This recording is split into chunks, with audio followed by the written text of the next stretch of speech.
कसे आहात सर्व? मजेत ना? मराठी ब्लॉगर दुलारी या माझ्या युट्यूब चॅनल मध्ये तुमचे स्वागत आहे. आज आपण मोरपंखाविषयी थोडी माहिती घेणार आहोत. पुरातन काळापासून मोरपंखाला फार महत्व आहे. म्हणजे मोरालाच फार महत्व आहे. कारण देवांचा देव इंद्र हा देखील मोरावरच आरूढ आहे. तसेच सरस्वतीचे वाहन मोरच आहे. गणपतीचा भाऊ कार्तिक याचं देखील वाहन मोरच आहे.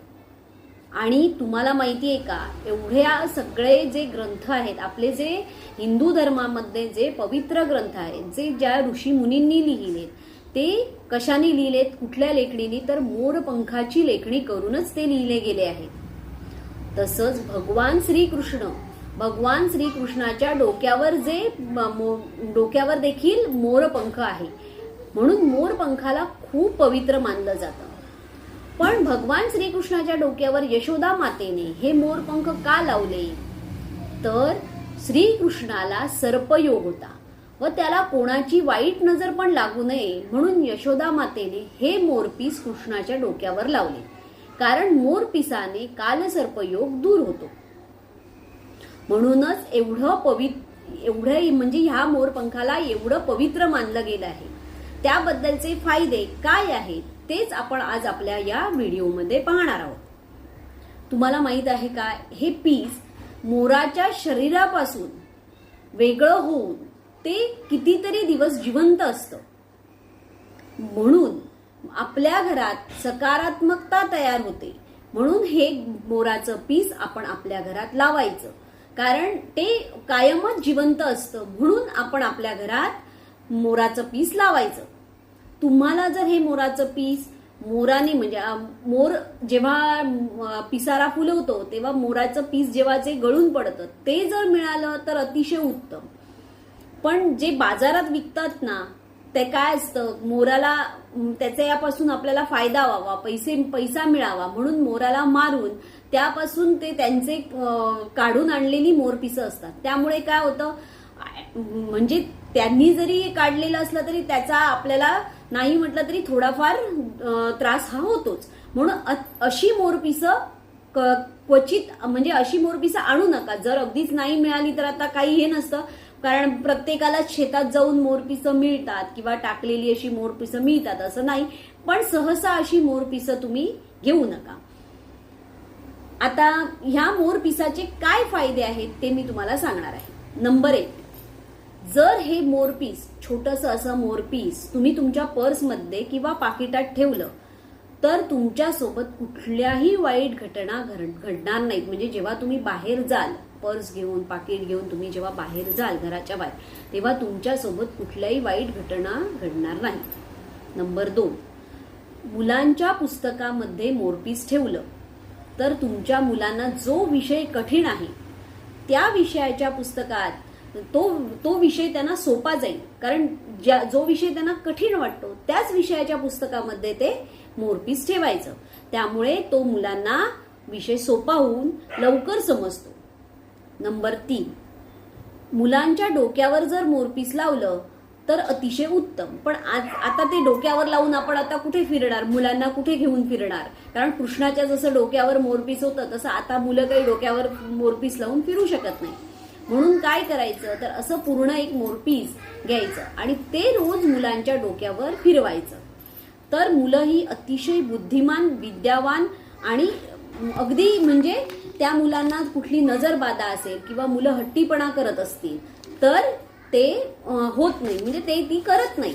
म्हणून ती मुलांच्या डोक्यावर रोज हे मोरपीस फिरवायचं. नंबर 4, जर तुमचा दरवाजा चुकीच्या दिशेला असेल, म्हणजे दक्षिण दिशेला असेल किंवा आणि चुकीचा त्याची दिशा असेल किंवा काही वास्तूमध्ये तुमच्या दोष असतील, तर मुख्य दरवाजाच्या बाहेर, म्हणजे ज्या दरवाजामधून तुम्ही घरामध्ये एंट्री करता त्या मुख्य दरवाजाच्या बाहेर जी चौकट असते, आपली जी चौकट असते, त्या चौकटीच्या वर एक गणपती लावायचा आणि त्या गणपतीच्या मागे अशी 3 मोरपंख लावायची. म्हणजे हा गणपतीचा फोटो आणि त्याच्या मागे अशी 3 मोरपंख लावायचे. त्यामुळे काय होईल, तुमच्या घरामध्ये जी नकारात्मकता आहे ती दूर होऊन किंवा तुमच्या घरामध्ये जो वास्तुदोष आहे तोही दूर होईल. नंबर 5, तुम्हाला जर कोणत्याच कामात यश येत नसेल तर घराच्या आग्नेय कोपऱ्यामध्ये एक मोरपंख लावायचं. नंबर 6, रात्री एक मोरपंख तुळशीत खोचून ठेवायचा किंवा तुळस समोर नसेल तर कुठल्याही कुंडीमध्ये, कुंडी जी तुमची काही झाडाची कुंडी असेल त्यामध्ये खोवून ठेवा. जिथे तुम्हाला जमेल तिथे ते मोरपंख तुम्हाला खोवून ठेवायचंय. त्यामुळे काय होईल, घरावर जर कोणाची वाईट नजर असेल तर ती नाहीशी होईल व घरामध्ये जी नकारात्मकता येते तीही देखील दूर होईल. नंबर 6, जर तुम्हाला वाईट स्वप्न पडत असेल व त्यामुळे तुम्ही सारखं जर त्याच स्वप्नांचा विचार करत असाल आणि तुम्हाला झोप देखील येत नसेल, कारण वाईट स्वप्न पडलं की आपली झोप पण डिस्टर्ब होते. जर झोप येत नसेल तर उशीच्या खाली, म्हणजे उशीचं जे कवर असतं ना, त्या कवरामध्ये एक मोरपंख सतत ठेवून द्या. त्यामुळे तुम्हाला चांगली झोप लागेल व वाईट स्वप्न देखील पडणार नाहीत. नंबर 7, जर तुम्हाला एखादं मोरपीस कोणी स्वतःहून दिलं, मागून घ्यायचं नाही, जर स्वतःहून कोणी तुम्हाला मोरपीस दिलं तर त्याचा तुम्हाला खूपच चांगला फायदा होईल. तुम्ही तुमच्या जीवनात खूप सफल होऊ शकाल. याची कल्पना देखील तुम्ही करू शकत नाही. इतके तुम्ही पॉवरफुल तुमच्यात एक एनर्जी येईल, इतकं तुमच्यामध्ये पॉझिटिव्ह एनर्जी असणार की तुम्ही याची खरोखरच कल्पना करू शकत नाही. जर स्वतःहून कोणी तुम्हाला मोरपीस दिलं तर ते अतिशय चांगलं असतं. नंबर 8, मोरपीस आपण जेव्हा घरी आणतो, जेव्हा कोणाकडूनही विकत म्हणा किंवा तुम्हाला असं कुठेच रस्त्यात पडलेलं मिळालेलं असेल किंवा काय, म्हणजे शेतामध्ये आपण जिथे मोर बागडतात तिथे जरी तुम्हाला पडलेलं मिळालेलं असेल तरी ते घरी आणताना ओम कृष्णाय नमः हा जप करत मोरपीस घरात आणायचं. नंबर 9, तुमच्या मुलांना जर नजर लागत असेल, मुलं जर सारखी आजारी पडत असतील किंवा हट्टीपणा करत असतील तर एका चांदीच्या ताईतमध्ये एक छोटंसं मोरपीस पण ताईत जरा मोठा घेऊन घालून तो ताईत मुलांच्या गळ्यात किंवा त्यांच्या झोपण्याच्या गादीखाली ठेवायचा. यामुळे काय होईल, मुलांना जी नजरबाधेचा त्रास होतो तो होणार नाही. नंबर 10, एक मोरपीस घ्यायचं, त्याला अत्तर लावायचं आणि ते मोरपीस एका ब्राह्मणाकडून अभिमंत्रित करून घ्यायचं. म्हणजे त्या मोरपिसाला ब्राह्मणांकडून अभिमंत्रित, त्याच्यावर मंत्रोच्चार करून घ्यायचे आणि ते मोरपीस तुम्ही तुमच्या तिजोरीमध्ये ठेवलं ना तर तुम्हाला पैशाची चणचण कधीच भासणार नाही. अगदी म्हणजे हा अगदी गॅरंटीचा उपाय आहे. हा तर तुम्ही करून बघाच. नंबर 11, ज्यांना कालसर्प योग आहे त्यांनी काय करायचंय, 7 मोरपंख घ्यायचे. 7 मोरपंख आपल्या उशीखाली ठेवायचे. किती घ्यायचे? 7 मोरपंख आपल्या उशीखाली ठेवायचे.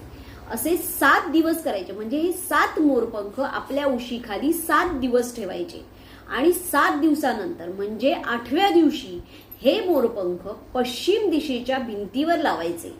पण ते लावताना त्यात अजून 11 मोरपंख अजून घालायचे. त्या म्हणजे सगळे मिळून किती होतील? 18. आधीचे 7 आणि नंतरचे 11 मिळून किती होणार? 18 मोरपंख तुम्हाला पश्चिम भिंतीवर लावायचे आहेत. त्यामुळे काय होतं, तुमच्या पत्रिकेतला कालसर्प दोष कमी होण्यास मदत होते. हे सर्व उपाय, आता हे सगळे जे मी तुम्हाला सांगितलेले उपाय, हे जे उपाय आहेत हे अगदी सोपे, साधे आणि त्याला जास्त खर्च नाही. अगदी जास्तीत जास्त खर्च किती येईल तर 50 ते 60 रुपये, याच्यापेक्षा जास्त खर्च येणार नाही. पण हे जर आपण उपाय केले, हे करून बघायला आपल्याला काहीच हरकत नाही. कारण हे छोटेसे उपाय आहेत, ह्याला आपल्याला मोठा त्रासही नाहीये आणि तुम्हाला मोठं कठीण काही कामही नाहीये. त्यामुळे हे छोटे छोटे उपाय तुम्ही करून बघा म्हणजे करूनच बघा. कारण हे उपाय केल्यामुळे तुम्हाला त्याचा खूप फायदा होईल. तुम्हाला काय अनुभव येतो हे मला नक्की कमेंट्समध्ये सांगा. श्री स्वामी समर्थ आणि कमेंटमध्ये श्री स्वामी समर्थ लिहायला विसरू नका. धन्यवाद.